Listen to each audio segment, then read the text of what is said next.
Baixa a cabeça, então. Please watch your step and use handrails while on the stairs. Over.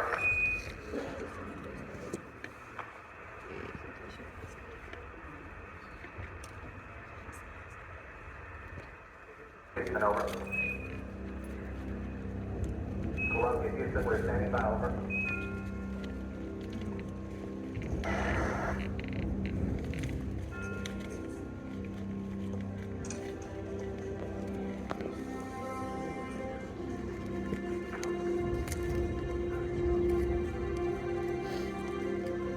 Columbia, Houston, over. Houston, Columbia, read you loud and clear. How many? About 5 by Mike. How did you go? Over. Good, man. Everything's going just swimmingly. Beautiful. Great. We're standing by for a Eagle. Okay, Houston, come along. We copy out. Yeah, like I told us, we're off to a good start. Late cool. AOS met. Roger, AOS met. Houston, Eagle, how do you read? Bye, Eagle, we're standing by for your burn report, over. Roger, the burn was on time. As soon as the Eagle reappears, things begin to go wrong.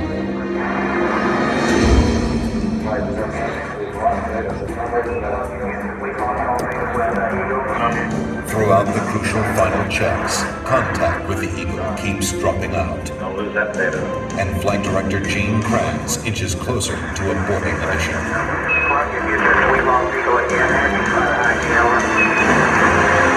Okay, we got data back. Radar flight looks good. With the vital computer links temporarily holding, the moment of decision is now. Okay, all flight controllers, go for landing. Retro. Go, I don't go. Guys, go. Control. Go. Delcom, go. ESC, go. Econ, go. Surgeon, go. Capcom, we're go for landing. Eagle, Houston, you're go for landing, over. I understand, go for landing.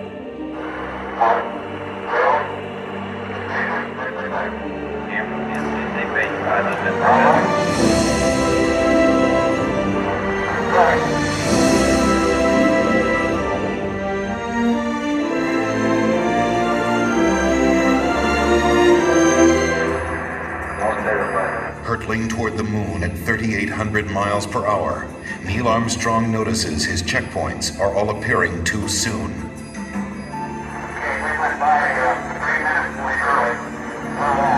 This means a serious navigation error. You think you're a little bit long downrange? At these speeds, 3 seconds long means missing the safe landing zone by 3 miles.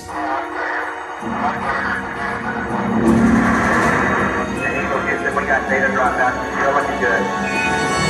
Suddenly, the computer starts firing the maneuvering thrusters, jolting the ship back and forth. This has happened in simulations, but never this much, never this violent.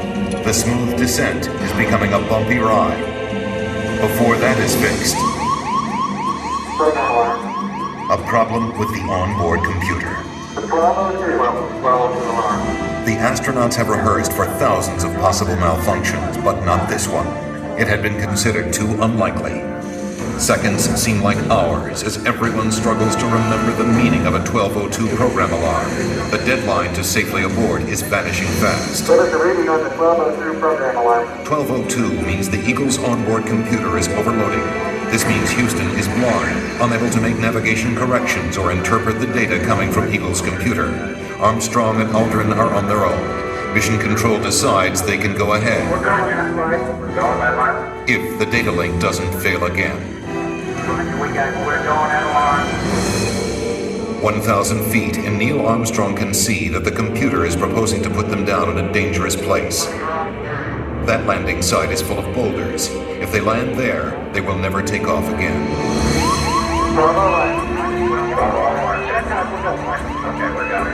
At 350 feet, Armstrong ignores his computer navigation and veers away from the rocky landing site with no time to explain to Mission Control.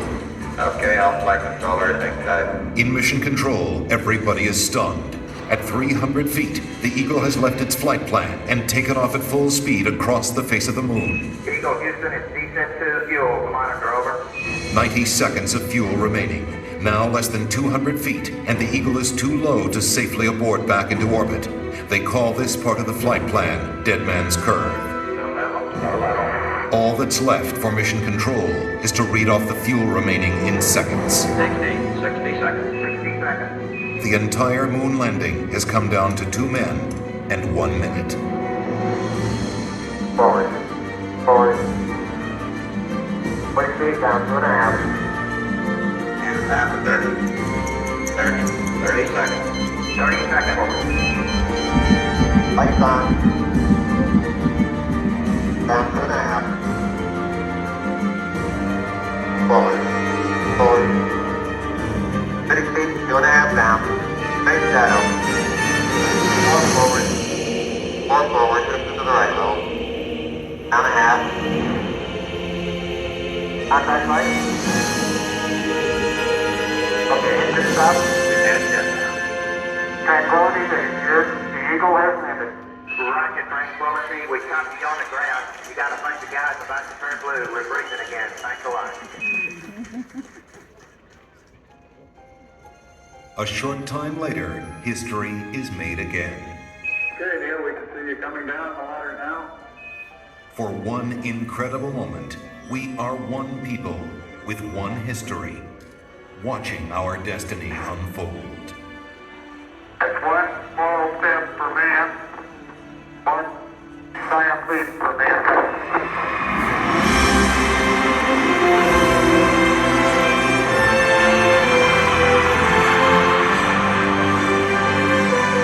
Armstrong is on the road, dear Armstrong, 38-year-old American.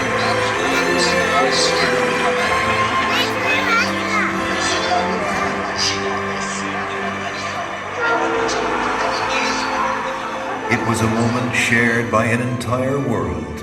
Dear man from the planet Earth, first set foot upon the earth. It came indeed for all mankind. With these first steps, mankind stood on the highest ground, and we saw our planet as our home port in the endless ocean of space. There was something which was surprising to me. That occurred as I was standing on the surface. Just after we had landed, I'd gone down, standing on the surface and looking at planet Earth for the first time. Seeing the beauty, seeing the finiteness of it, the limits of it, and realizing what a shame it was that people were confronting each other on that planet without realizing what it was doing to the planet.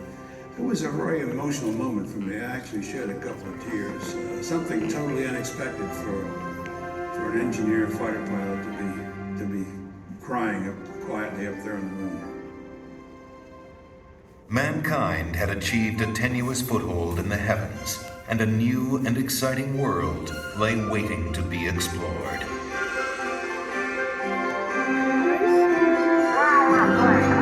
The moon.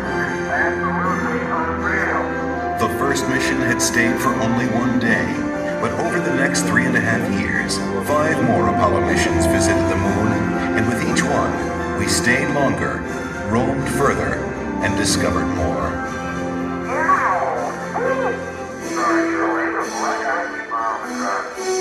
I never thought when I was a kid building rockets, in high school, that we would go to the moon, before the end of the century. I mean, I thought that was something that was way in the future, fantasy.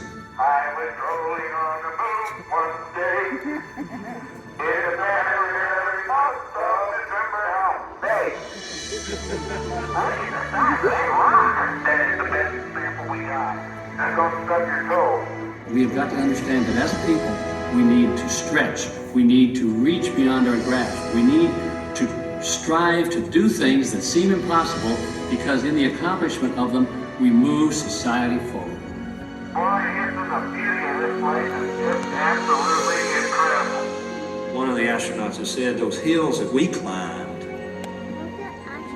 give our children and grandchildren a different perspective, that they see the mountains that we couldn't see. And so what we consider impossible, they're dreaming about. 3, 2, 1. What a ride, what a ride.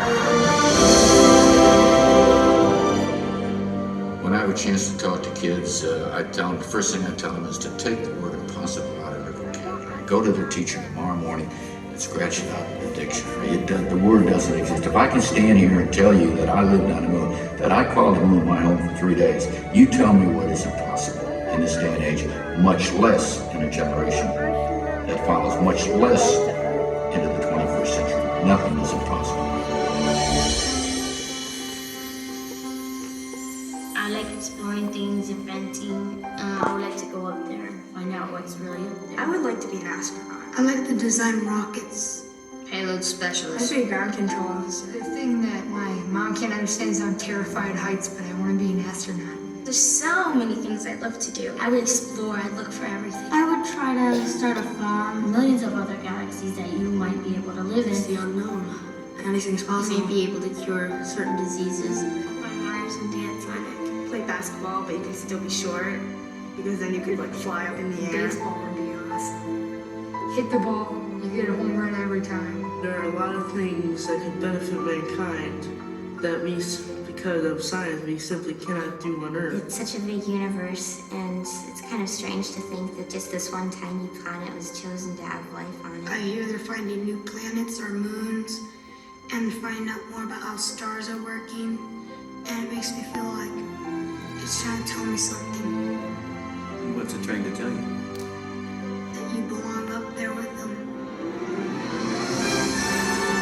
The Apollo program ended in December of 1972, but our journey into space is just beginning.